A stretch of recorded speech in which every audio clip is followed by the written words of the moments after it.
ನಿನ್ನೆ ನಡೆದಂಥ ಶ್ರೀಲಂಕಾ ಎ ಮತ್ತು ಭಾರತ ಎ ನಡುವಿನ ಪಂದ್ಯದಲ್ಲಿ ನಾವು ಎಲ್ಲರೂ ನೋಡೇ ಇದ್ದೀವಿ, ನೀವು ಎಲ್ಲರೂ ನೋಡಿರ್ತೀರಾ. ವೈಭವ್ ಸೂರ್ಯವಂಶಿ ಏಕಾಏಕಿ ಹೋಗಿ ಶ್ರೀಲಂಕಾ ಬ್ಯಾಟ್ಸ್ಮನ್ ಮೇಲೆ ಅಥವಾ ಶ್ರೀಲಂಕಾದ ಒಬ್ಬ ಆಟಗಾರನ ಮೇಲೆ ಕೈ ಮಾಡಿಬಿಟ್ಟ ಅಂತ ಹೇಳಿ. ಹೌದು, ಯಾಕಪ್ಪ ಈ ಶ್ರೀಲಂಕಾ ಆಟಗಾರ ಮೇಲೆ ಈ ಸಣ್ಣ ಹುಡುಗ ಹೋಗಿ ಕೈ ಮಾಡದ? ಈ ಥರ ಮಾಡಬಾರ್ದು, ಇದು ಆಟಗಾರರ ಲಕ್ಷಣ ಅಲ್ಲ. ಆಟಗಾರರು ಅದೊಂದು ಆಟ ಎಷ್ಟೇ ಇರಲಿ, ಏನೇ ಆಗ್ತಾ ಇರಲಿ, ಅಲ್ಲಿ ಆಟಗಾರನಿಗೆ ತಾನು ಎಲ್ಲಿದ್ದೀನಿ, ಯಾವ ಗ್ರೌಂಡಲ್ಲಿ ಇದ್ದೀನಿ, ತಾನು ಏನು ಮಾಡ್ತಿದ್ದೀನಿ ಅನ್ನೋ ಅವನ ಒಂದು ನಡವಳಿಕೆಯ ಮೇಲೆ ಅವನಿಗೆ ಪರಿಜ್ಞಾನ ಇರಬೇಕು. ಅಷ್ಟೇ ಅಲ್ಲದೆ ಆಟಗಾರನಿಗೆ ಒಬ್ಬನಿಗೆ ಶಿಸ್ತು ಅನ್ನೋದು ಬಹಳ ಮುಖ್ಯ. ಈ ರೀತಿಯಾದಂಥ ಮಾತುಗಳು ನಿನ್ನೆ ಕೇಳಿ ಬರ್ತಾ ಇದ್ದಾವೆ. ನಿನ್ನೆ ಮಾತ್ರ ಅಲ್ಲ, ನಿನ್ನೆಯಿಂದ ಆ ಒಂದು ಏನು ಮ್ಯಾಚ್ ಮುಗಿಯುತ್ತಲ್ಲ, ಆ ಮ್ಯಾಚ್ ಮುಗಿದಾದ್ಮೇಲೆ ಇಲ್ಲಿವರೆಗೂ ಸಹಿತ ಇನ್ನೂ ಕೇಳಿ ಬರ್ತಾ ಇದ್ದಾವೆ. ವೈಭವ್ ಸೂರ್ಯವಂಶಿದು ಸಂಪೂರ್ಣವಾಗಿ ತಪ್ಪು ಅಂತೇಳಿ ಒಂದು ತಂಡ ಹೇಳ್ತಾ ಇದ್ದಾರೆ. ಇನ್ನೊಂದು ಕಡೆಯಿಂದ ವೈಭವ್ ಸೂರ್ಯವಂಶಿದು ಯಾವುದೇ ರೀತಿಯಾದಂಥ ತಪ್ಪಲ್ಲ ಅಂತೇಳಿ ಇನ್ನೊಬ್ಬರು ಹೇಳ್ತಾ ಇದ್ದಾರೆ. ಅಂದರೆ ಇನ್ನೊಂದು ರೀತಿಯ ತಂಡ ಹೇಳ್ತಾ ಇದೆ. ಅಲ್ಲಿ ನಿನ್ನೆ ನಡೆದಂಥದ್ದು ಏನೆಲ್ಲ ನಡೆಯುತ್ತೆ ಅಂತೇಳಿ ನಾನು ನಿಮ್ಗೆ ಹೇಳ್ತಾ ಬರ್ತೀನಿ. ಇದರ ಮೇಲೆ ನೋಡೋಣ ಯಾರ್ದು ತಪ್ಪು ಯಾರ್ದು ಸರಿ, ಅಲ್ಲಿ ಆಗಿದ್ದೇನು, ಅವ್ರು ಮಾಡಿದ್ದೇಕೆ, ಏನೇನೆಲ್ಲ ಅಲ್ಲಿ ನಿನ್ನೆ ಆಗಿದ್ದು ಅಂತೇಳಿ. ನಿನ್ನೆ ಮ್ಯಾಚಲ್ಲಿ ಸಂಪೂರ್ಣವಾಗಿ ಭಾರತದವರು ಅಂಪೈರ್ ವಿರುದ್ಧ ಇದ್ರು. ಯಾಕಪ್ಪ ಅಂತಂದರೆ ಏನು ಅಂಪೈರ್ಸ್ ಎಲ್ಲ ಒಂದಷ್ಟು ಡಿಸಿಷನ್ ತಗೋಬೇಕಿತ್ತಲ್ಲ, ಅವರ ಒಂದಷ್ಟು ಆ ನಿರ್ಣಯಗಳೆಲ್ಲ ಭಾರತ ತಂಡದವರಿಗೆ ವಿರುದ್ಧವಾಗಿದ್ದವು. ಅದಕ್ಕಾಗಿ ಭಾರತ ತಂಡದವರಿಗೆ ವಿರುದ್ಧವಾಗಿದ್ದರು ಅಂತ ಹೇಳ್ಬೋದು ನಾವು. ಅಂದರೆ ಸಂಪೂರ್ಣವಾಗಿ ನೀವು ಕೊಟ್ಟಿರೋದು ಎಲ್ಲವೂ ತಪ್ಪು ಅಂತೇಳಿ ಭಾರತ ಆಟಗಾರ ಯಾರು ಹೇಳಿಲ್ಲ. ಹಾಗಂತೇಳಿ ಅವರು ಸಂಪೂರ್ಣವಾಗಿ ಎಲ್ಲವನ್ನೂ ತಪ್ಪಾಗಿ ಕೊಟ್ಟಿಲ್ಲ.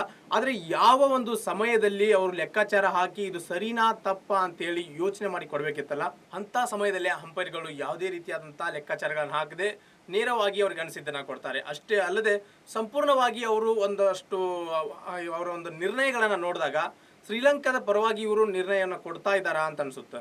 ಮೊದಲನೇದಾಗಿ ಈ ಮ್ಯಾಚ್ ಆರಂಭ ಆಗಿದ್ದು ಪೆನಾಲ್ಟಿ ರನ್ನಿಂದ ಅನ್ಬೋದು. ಯಾಕಪ್ಪ ಅಂತಂದರೆ ಒಂದೇ ಮ್ಯಾಚಲ್ಲಿ 10 ರನ್ಗಳ ಪೆನಾಲ್ಟಿ ಸಿಗುತ್ತೆ. ಭಾರತದವರಿಗೆ 10 ರನ್ಗಳ ಪೆನಾಲ್ಟಿ ಹಾಕ್ತಾರೆ. ಅಂದರೆ ಈ ಭಾರತದವರು ತಪ್ಪು ಮಾಡಿದಾಗ ಆ ಒಂದು ತಪ್ಪಿಗೆ 5 ರನ್ಗಳಂತೇಳಿ ಒಂದು ಯಾವ ತಂಡ ಬ್ಯಾಟಿಂಗ್ ಆಡ್ತಾ ಇರುತ್ತಲ್ಲ ಆ ತಂಡಕ್ಕೆ 5 ರನ್ಗಳ ಎಕ್ಸ್ಟ್ರಾ ಕೊಡ್ತಾರೆ ಪೆನಾಲ್ಟಿ ಅಂತೇಳಿ. ಅಂದರೆ ಇವರಿಂದ ಹೋಗಿ ಅವರು ಏನೋ ಒಂದು ಮಾಡಿದ್ರು ಸಹಿತ ಬ್ಯಾಟಿಂಗ್ ಆಡ್ತಿರುವಂಥ ತಂಡಕ್ಕೆ ಆ 5 ರನ್ ಸೇರ್ಕೊಳ್ಳುತ್ತೆ. ಆ ಟೋಟಲ್ ಸ್ಕೋರಲ್ಲಿ ಆ 5 ರನ್ ಆ್ಯಡ್ ಆಗುತ್ತೆ. ಆ ರೀತಿಯಾದಂಥ ಪೆನಾಲ್ಟಿ ರನ್ಗಳು 10 ರನ್ಗಳು ಹೋಗ್ತಾವೆ. ಯಾಕಪ್ಪ ಆ ಪೆನಾಲ್ಟಿಗಳು ಹೋಗಿದ್ದಂತಂದರೆ, ಮೊದಲನೇದಾಗಿ ಅನುಕೂಲ್ ರಾಯ್ ಅವರು ಆ ಪಿಚ್ಚಲ್ಲಿ ರನ್ನಿಂಗ್ ಮಾಡೋಕ್ಕಾದ್ರೆ ಪಿಚ್ಚಲ್ಲಿ ಓಡಿ ಬಂದರು ಅಂತೇಳಿ ಅವ್ರಿಗೆ ಒಂದ್ಸಲ ವಾರ್ನ್ ಮಾಡ್ತಾರೆ. ಅದಾದ ನಂತರ ಮತ್ತೊಮ್ಮೆ ಅನುಕೂಲ್ ರಾಯ್ ಅವರು ಅದೇ ರೀತಿ ಮಾಡಿದಾಗ ಅವ್ರಿಗೆ ಆ 5 ರನ್ಗಳ ಪೆನಾಲ್ಟಿ ಹಾಕ್ತಾರೆ. ಆ ರೀತಿ ಮತ್ತೊಬ್ಬರು ಭಾರತದ ಬ್ಯಾಟ್ಸ್ಮನ್ ಮಾಡ್ತಾರೆ. ಅವ್ರಿಗೆ ಯಾವುದೇ ರೀತಿಯಾದಂಥ ವಾರ್ ಮಾಡೋದಿಲ್ಲ, ಏನಿಲ್ಲ, ನೇರವಾಗಿ ಅವ್ರಿಗೆ ಪೆನಾಲ್ಟಿಯನ್ನು ಹಾಕ್ತಾರೆ. ಈ ರೀತಿಯಾಗಿ 10 ರನ್ಗಳ ಪೆನಾಲ್ಟಿ ಭಾರತದಿಂದ ಶ್ರೀಲಂಕಾಗೆ ಸಿಗುತ್ತೆ. ಅಂದರೆ ಶ್ರೀಲಂಕಾಗೆ ಪುಕ್ಕಟ್ಟೆ ರನ್ಗಳು ಅನ್ಬೋದು ನಾವು, 6 ರನ್ಗಳು ಸಿಗ್ತಾವೆ. ಹಂಗಂತೇಳಿ ಭಾರತಕ್ಕೆ ಯಾವುದೇ ರೀತಿಯಾದ ಪುಕ್ಕಟ್ಟೆ ರನ್ ಸಿಕ್ಕಿಲ್ಲ ಏನಂತ ಕೇಳ್ಬೋದು ನೀವು. ಭಾರತಕ್ಕೂ ಸಹಿತ ನಿನ್ನೆ 5 ರನ್ಗಳ ಪುಕ್ಕಟ್ಟೆ ರನ್ಗಳು ಸಿಗ್ತಾವೆ ಪೆನಾಲ್ಟಿ. ಯಾಕಪ್ಪ ಅಂತಂದರೆ ಭಾರತ ತಂಡ ಬ್ಯಾಟಿಂಗ್ ಮಾಡ್ಕಾದ್ರೆ ಶ್ರೀಲಂಕಾದ ಕೀಪರ್ ಅವರ ಒಂದು ಹಿಂದೆ ಇಟ್ಕೊಂಡಂಥ ಅವ್ರದ್ದೇ ಆದಂಥ ಹೆಲ್ಮೆಟ್ಗೆ ಬಾಲ್ ತಗುಲಿ ಭಾರತಕ್ಕೂ ಸಹಿತ 5 ರನ್ಗಳು ಸಿಗ್ತಾವೆ, ಪೆನಾಲ್ಟಿ ರನ್ಗಳು ಸಿಗ್ತಾವೆ. ಅಂದರೆ ಭಾರತ ತಂಡಕ್ಕೆ 5 ರನ್ಗಳು ಎರಡು ಆಗ್ತಾವೆ. ಯಾಕಪ್ಪ ಅಂತಂದರೆ ಯಾವುದೇ ರೀತಿಯಾದಂಥ ಕಿಪ್ಪರು ಅವನ ಒಂದು ವೈಯಕ್ತಿಕ ಸಾಮಾನುಗಳನ್ನು ಅವನು ಗ್ರೌಂಡಲ್ಲಿ ಇಟ್ಕೊಂಡಾಗ ಆ ಗ್ರೌಂಡಲ್ಲಿ ಆ ಚೆಂಡೋದಕ್ಕೆ ತಾಗಿದಾಗ 5 ರನ್ಗಳ ಪೆನಾಲ್ಟಿ ಇದ್ದೇ ಇರುತ್ತೆ. ಹೀಗಾಗಿ ಹೆಚ್ಚಾದ ಈ ಕಿಪ್ಪರ್ಗಳೆಲ್ಲ ಒಂದು ಡ್ರಿಂಕ್ಸ್ ಬ್ರೇಕಲ್ಲಿ ಅಥವಾ ಓವರ್ ಆದಮೇಲೆ ನೀರು ಕುಡಿಯುವಾಗ ಆ ಒಂದಷ್ಟು ಬದಲಾವಣೆ ಮಾಡ್ಕೊಂಡು ಅಥವಾ ಕ್ಯಾಪ್ ತೆಗೆದು ಹೆಲ್ಮೆಟ್ ಹಾಕ್ಕೊಂಡು ಅಥವಾ ಹೆಲ್ಮೆಟ್ ಹಾಕ್ಕೊಂಡು ಕ್ಯಾಪ್ ತೆಗೆದು ಅದನ್ನು ಕೋರ್ಟ್ ಕಳಿಸ್ಬಿಡ್ತಾರೆ. ಹೆಚ್ಚಾಗಿ ಹಿಂಗೆ ಇಟ್ಕೊಳ್ಳೋದಿಲ್ಲ. ಈ ರೀತಿಯಾದಂಥ ಒಂದಷ್ಟುಗಳು ಆಗ್ತಾ ಇರ್ತಾವೆ. ಹೀಗೆಲ್ಲ ಆಗಬೇಕಾದ್ರೆ ನಿನ್ನೆ ಮ್ಯಾಚ್ ಒಳಗೆ ಸಂಪೂರ್ಣವಾಗಿ ಮ್ಯಾಚ್ ಆರಂಭ ಆಗಿ ಸೂಪರ್ ಓವರ್ ಬಂದು ಸೂಪರ್ ಓವರ್ ಕೊನೆ ಬಾಲ್ವರೆಗೂ ಸಹಿತ ಮ್ಯಾಚ್ ಫುಲ್ ಒಂಥರ ಡ್ರಾಮಾ ಅನ್ಬೋದು ನಾವು. ಆ ರೀತಿಯಾದಂತಿತ್ತು. ಏನೋ ಒಂಥರ ಸ್ಕ್ರಿಪ್ಟೆಡ್ ಆಗಿ ಈ ಸ್ಕ್ರಿಪ್ಟ್ ಬರೆದು ಆ ಸ್ಕ್ರಿಪ್ಟ್ ಥರ ಇವ್ರು ಮಾಡ್ತಾ ಇದ್ದಾರೆ ಏನೋ ಅನ್ನೋ ಹಂಗಿತ್ತು. ಹೌದು, ಇದು ಬರೀ ನಾನು ಹೇಳ್ತಾ ಇರೋದಲ್ಲ, ಭಾರತ ತಂಡದ ಹಿರಿಯ ಆಟಗಾರನಾದಂತಹ ಆರ್ ಅಶ್ವಿನ್ ಅವ್ರು ಹೇಳ್ತಾ ಇದ್ದಾರೆ. ಮಾಜಿ ಆಟಗಾರನಾದಂಥ ಆರ್ ಅಶ್ವಿನ್ ಅವ್ರು ಹೇಳಿರುವಂಥದ್ದು ಮಾತುಗಳಿವು. ಆ ರೀತಿ ಆ ಮ್ಯಾಚ್ ಯಾವ ರೀತಿಯಾಗಿತ್ತಂದ್ರೆ ನಿಜವಾಗ್ಲೂ ಡ್ರಾಮಾ ಥರನೇ ಇತ್ತದು. ಯಾಕಪ್ಪ ಅಂತಂದ್ರೆ ಮೊದಲನೇದಾಗಿ ಭಾರತ ತಂಡ 265 ರನ್ ಹೊಡೆಯುತ್ತೆ. ನನಗನ್ಸಿದ ಮಟ್ಟಿಗೆ ಭಾರತ ತಂಡ ಅಂತ ಒಂದು ಶ್ರೀಲಂಕಾ ತಂಡದ ಜೊತೆಗೆ 265 ರನ್ ಹೊಡೆಯುವಂಥದ್ದಲ್ಲೇ ಅಲ್ಲ. ನಾವು ಅವರ ಒಂದು ಶ್ರೀಲಂಕಾದಂಥ ತಂಡದ ಜೊತೆಗೆ ಅವರನ್ನ ಕನಿಷ್ಠ ಏನೇಳಿದ್ರು 300 ರನ್ನನ್ನಾದರೂ ನಾವು ಅಭಿಮಾನಿಗಳಾಗಿ ಬಯಸ್ತೀವಿ. ಹೌದು, ಯಾಕಂದರೆ ಭಾರತ ತಂಡ ಅಂದರೆ ಅಷ್ಟೊಂದು ಗಟ್ಟಿಯಾಗಿರುವಂಥ ತಂಡ, ಒಳ್ಳೆ ಬಹಳ ಉತ್ತಮವಾದಂಥ ಬಾಲರ್ಗಳು ಬ್ಯಾಟ್ಸ್ಮನ್ಗಳು ಇರುವಂಥ ತಂಡ. ಅದರಿಂದ ಒಂದು 300 ರನ್ ಆದರೂ ನಾವು ಅಭಿಮಾನಿಗಳು ಬಯಸ್ತೀವಿ. ಅದಿರಲಿ, ಅದೇನಾಯ್ತಪ್ಪ ಅಂದರೆ 265 ರನ್ ಹೊಡೆದಾಗ ಶ್ರೀಲಂಕಾ ನೆಕ್ಸ್ಟ್ ಬ್ಯಾಟಿಂಗ್ ಸ್ಟಾರ್ಟ್ ಮಾಡುತ್ತೆ. ಶ್ರೀಲಂಕಾ ಬ್ಯಾಟಿಂಗ್ ಸ್ಟಾರ್ಟ್ ಮಾಡ್ಕೊಂಡಾಗ ಅವರು ಸಹಿತ ಏನೇನೋ ಡ್ರಾಮಾ ಮಾಡಿಕೊಂಡು 265 ರನ್ ಹೊಡೆದೇ ಬಿಡ್ತಾರೆ. ಆ 260 ರನ್ ಹೊಡಿಬೇಕಾದ್ರೂ ಅದ್ರ ಹಿಂದೆ ಸಹಿತ ಬಹಳಷ್ಟು ವೈಡ್ ಆಗಿರ್ಬೋದು, ಬೇರೆ ಬೇರೆ ತರನಾದಂಥ ಬಾಲ್ಗಳಿಗೆ ಆಗಿರ್ಬೋದು, ಅಂಪೈರ್ ಅವ್ರಿಗೆ ಯಾವುದೇ ಯೋಚನೆ ಮಾಡ್ದಂಗೆ ಅವ್ರಿಗೆ ನಿರ್ಣಯ ಕೊಡ್ತಾರೆ. ಅಷ್ಟೇ ಅಲ್ಲದೆ ಅಂಪೈರ್ ನಿರ್ಣಯ ಕೊಟ್ಟಾದ್ಮೇಲೆ ಅಂಪೈರ್ನ ಹೋಗಿ ತಿಲಕ್ ವರ್ಮಾ ಅವ್ರು ಕೇಳ್ತಾರೆ, ಅಂದ್ರೆ ಭಾರತ ತಂಡದ ನಾಯಕ ಹೋಗಿ ಕೇಳ್ತಾರೆ, ನೀವು ಯಾಕೆ ಹಿಂಗೆ ಕೊಟ್ರಿ, ಇದನ್ನ ಕೊಡಬಾರ್ದಿತ್ತು ಅಂತೇಳಿ. ಅವಾಗ ಶ್ರೀಲಂಕಾ ಪ್ಲೇಯರು ಅವ್ರು ಭಾರತದ ತಂಡದ ನಾಯಕ ಮತ್ತು ಅಂಪೈರ್ ಮಾತನಾಡುವಾಗ ಶ್ರೀಲಂಕಾ ಪ್ಲೇಯರ್ ಬಂದು ನಡ್ಕೇತಾರೆ, ಅಂಪೈರ್ ಕೊಟ್ಟ ಮೇಲೆ ನೀನಪ್ಪ ಬಂದು ಕೇಳೋದು ಅಂತೇಳಿ. ಅದನ್ನ ಕೇಳೋಕೆ ಇವನು ಯಾರು ಮೊದಲಾಗಿ ಹೇಳ್ಬೇಕಂದ್ರೆ, ಇಲ್ಲಿ ಅಂಪೈರು ಮತ್ತು ಅಲ್ಲಿ ಪ್ಲೇಯರ್ ನಡುವೆ ಇರುವಂಥದ್ದು. ಅಂಪೈರ್ ಕೊಟ್ಟರೆ ಕೊಡ್ತಾನೆ, ಇಲ್ಲ ಅಂದ್ರೆ ನಿಂಗೆ ಬೇಕಾದ್ರೆ ರಿವ್ಯೂ ತಗೊಳಪ್ಪ ಅಂತ ಹೇಳ್ತಾನೆ. ಈ ರೀತಿಯಾದಂಥ ವ್ಯವಸ್ಥೆ ಇರ್ಬೋದು. ಬದಲಾಗಿ ಇಲ್ಲಿ ಮತ್ತೊಬ್ಬ ಮೂರನೇ ಪ್ಲೇಯರ್ ಮಾತಾಡುವಂಥ ಅವಕಾಶಗಳು ಇರುವುದಿಲ್ಲ. ಅದೇ ಇಂಡಿಯಾ ಟೀಮ್ನ ಮತ್ತೊಬ್ಬ ಆಟಗಾರ ಬಂದು ನೀವು ಇನ್ನೂ ಮಾಡಬಾರ್ದಿತ್ತು ಹಿಂಗೆ ಅನ್ಬೋದು. ಆದರೆ ಇವ್ ಯಾರು ಅಪೋಸಿಟ್ ಟೀಮಲ್ಲಿ ಇರೋನು, ಅಂದರೆ ಅಂಪೈರ್ ಅವ್ರ ಕಡೆಯವರ ಏನೋ ಅದೇನು ಗೊತ್ತೇ ಆಗಲಿಲ್ಲ, ಆ ಥರನಾದಂಥದ್ದಾಗುತ್ತೆ.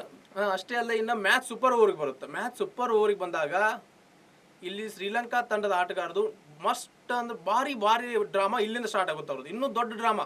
ಆಲ್ರೆಡಿ ಮ್ಯಾಚ್ ಪೂರ್ತಿ ಡ್ರಾಮಾ ಇರ್ತದ್ರೆ ಮತ್ತೆ ದೊಡ್ಡ ಡ್ರಾಮಾ ಇಲ್ಲಿ ಸ್ಟಾರ್ಟ್ ಆಗುತ್ತೆ. ಯಾವ ರೇಂಜಿಗೆ ಅಂದ್ರೆ, ಒಬ್ಬ ಪಿಕ್ಚರಲ್ಲಿ ವಿಲನ್ ಹೆಂಗಿರ್ತಲ್ಲ, ಆ ವಿಲನ್ ಪಾತ್ರ ಅಂದ್ರೆ ಅವ್ನು ಕೆಟ್ಟದಾಗಿ ಮಾಡುವಂಥ ಪಾತ್ರ. ಅವನು ಯಾವುದೇ ಹೀರೋಗಳಾಗಿರ್ಬೋದು, ಹೀರೋಗಳಿಗೆ ಕೆಟ್ಟದಾಗಿ ನಡೆಸ್ಕೊಳ್ಳುವಂಥ ಪಾತ್ರ, ನೆಗೆಟಿವ್ ರೋಲ್ ಒಂದು, ಅದಕ್ಕೆ ಅವ್ನು ವಿಲನ್ ಅಂತಾರೆ. ಆ ರೀತಿಯಾದಂಥ ಒಂದು ಪಾತ್ರ, ಆ ಪಾತ್ರನ ಇಲ್ಲಿ ಶ್ರೀಲಂಕಾ ತಂಡದ ಆಟಗಾರ ಮಾಡ್ತಾರೆ. ಹೆಂಗಪ್ಪ ಅಂತಂದ್ರೆ, ಬ್ಯಾಟಿಂಗ್ ಬರಬೇಕಾದಂಥ ಶ್ರೀಲಂಕಾ ಆಟಗಾರರು ಈ ಸೂಪರ್ ಓವರಲ್ಲಿ ಭಾಳ ತಡ ಮಾಡ್ತಾರೆ, ಬೇಕಂತ ತಡ ಮಾಡ್ತಾರೆ. ಯಾಕಪ್ಪ ಅಂದ್ರೆ ಇನ್ನೂ ಸ್ವಲ್ಪ ಹೊತ್ತಾಗಲಿ, ಯಾಕಂದ್ರೆ ಇವ್ರಿಗೆ ಸ್ವಲ್ಪ ಹೊತ್ತಾತಂದ್ರೆ ಶ್ರೀಲಂಕಾ ಬ್ಯಾಟ್ಸ್ಮನ್ಗಳು ಬ್ಯಾಟಿಂಗ್ ಮಾಡಿ ಹೋಗ್ಬಿಟ್ರಪ್ಪ ಅಂತಂದ್ರೆ ಹೊಳ್ಳಿ ಭಾರತ ತಂಡ ಬ್ಯಾಟಿಂಗ್ ಮಾಡಕ್ಕೆ ಬರೋಷ್ಟಲ್ಲಿ ಇನ್ನೂ ಕತ್ಲಾಗುತ್ತೆ. ಈ ಕತ್ಲನ್ನೋದು ನಮ್ಗೆ ಫೀಲ್ಡರ್ಗಳಿಗಾಗಿರ್ಬೋದು, ಬಾಲರ್ಗಳಿಗಾಗಿರ್ಬೋದು ಅಷ್ಟು ತೊಂದರೆ ಆಗದೆ ಇರ್ಬೋದು. ಇಲ್ಲಿ ಬ್ಯಾಟ್ಸ್ಮನ್ಗಂತೂ ಭಾಳ ಅಂದ್ರೆ ಭಾಳ ತೊಂದರೆ ಆಗ್ತೈತಿ. ಯಾಕಪ್ಪ ಅಂದ್ರೆ ಬಾಲು ಹೆಚ್ಚಾಗಿ ವೇಗದಿಂದ ಬರೋದ್ರಿಂದ ಇಲ್ಲಿ ಆ ಒಂದು ಸ್ಪೀಡ್ ನೋಡೋದಕ್ಕೆ ಬಾಲರ್ಗೆ ಆ ಒಂದು ಬೆಳಕು ಭಾಳ ಅಂದ್ರೆ ಭಾಳ ಇಂಪಾರ್ಟೆಂಟ್. ಅಷ್ಟೇ ಅಲ್ಲ, ಆ ಶ್ರೀಲಂಕಾದ ಒಂದು ಬೆಳಕು ಸಹಿತ ಮಂದಗತಿಯ ಬೆಳಕು ಅನ್ಬೋದು, ಆ ರೀತಿಯಾದಂಥ ಬೆಳಕಿತ್ತಲ್ಲಿ. ಆದ್ರಿಂದ ಅವ್ರು ಬೇಕಂತ ಡ್ರಾಮಾ ಮಾಡ್ತಾ ಇದ್ರು.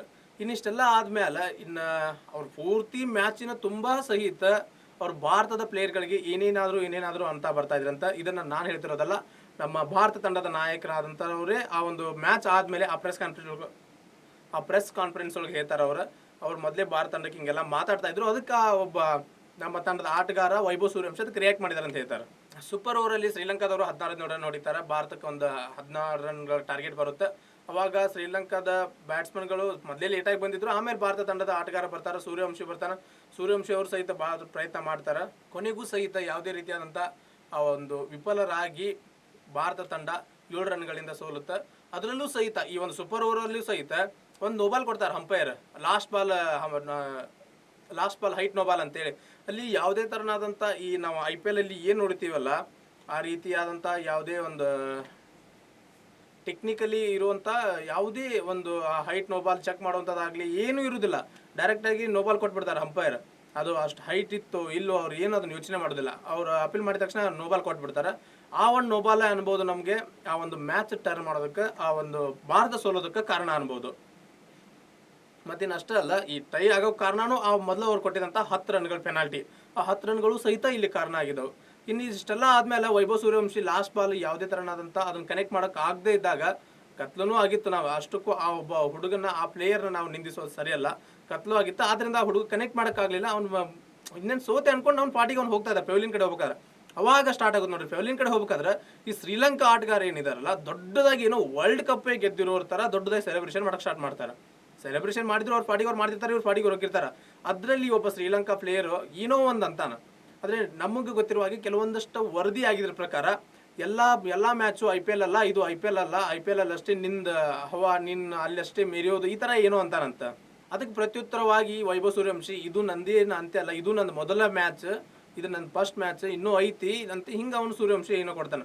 ಆಮೇಲೆ ಏನೋ ಮಾತಿನ ಚಕಮಕಿ ಆರಂಭವಾಗಿ ವೈಭವ್ ಸೂರ್ಯವಂಶಿ ನೇರವಾಗಿ ಆ ಆಟಗಾರನ ಒಂದು ಎದೆಗೆ ಕೈ ಕೊಟ್ಟ ದೂಡ್ತಾರೆ. ಆ ಎದೆಗೆ ಕೈ ಕೊಟ್ಟು ದೂಡ್ಬೇಕಾದ್ರೆ ಅವನೇನು ಸುಮ್ಮಿರಲಿಲ್ಲ. ಅವನು ಮೊದಲೇ ಆ ಒಂದು ರಿಯಾಕ್ಟ್ ಮಾಡಿದ್ದ. ನೀವು ಬಹುಶಃ ಇವಾಗಲೂ ಸಹಿತ ಮ್ಯಾಚ್ನ ಹೈಲೈಟ್ಸ್ ನೋಡಿದ್ರೆ, ಹೈಲೈಟ್ಸ್ ಲಾಸ್ಟಿಗೆ ನಿಮ್ಗೆ ಈಗಾದರೂ ಸರಿಯಾಗಿ ಕಾಣುತ್ತದೆ. ಅವ್ನು ರಿಯಾಕ್ಟ್ ಮಾಡ್ತಾನೆ. ಅವ್ನು ರಿಯಾಕ್ಟ್ ಮಾಡಿದ ತಕ್ಷಣ ಈ 15ರ ಹರಿಯದ ವೈಭವ್ ಸೂರ್ಯವಂಶಿ ಅವ್ನಿಗೆ ಎದೆ ಕೈ ಕೊಟ್ಟು ಹಿಂಗೆ ದೂಡ್ತಾನೆ.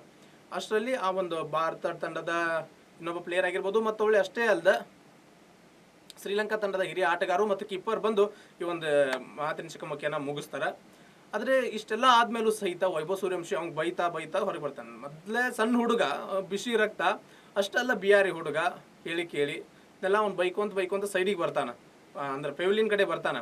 ಇಷ್ಟೆಲ್ಲ ಆದಮೇಲೆ ಈಗ ಯಾರಿಗಾದರೂ ಸಹಿತ ನಾವು ಪ್ರತಿಯೊಬ್ಬ ಪ್ಲೇಯರ್ಗೂ ಸಹಿತ ಅವ್ರು ಅಂದಿದ್ದು ಅನ್ಸ್ಕೊಂಡು ಬೈಸ್ಕೊಂಡು ಯಾರು ಇರೋಕ್ಕಾಗಲ್ಲ.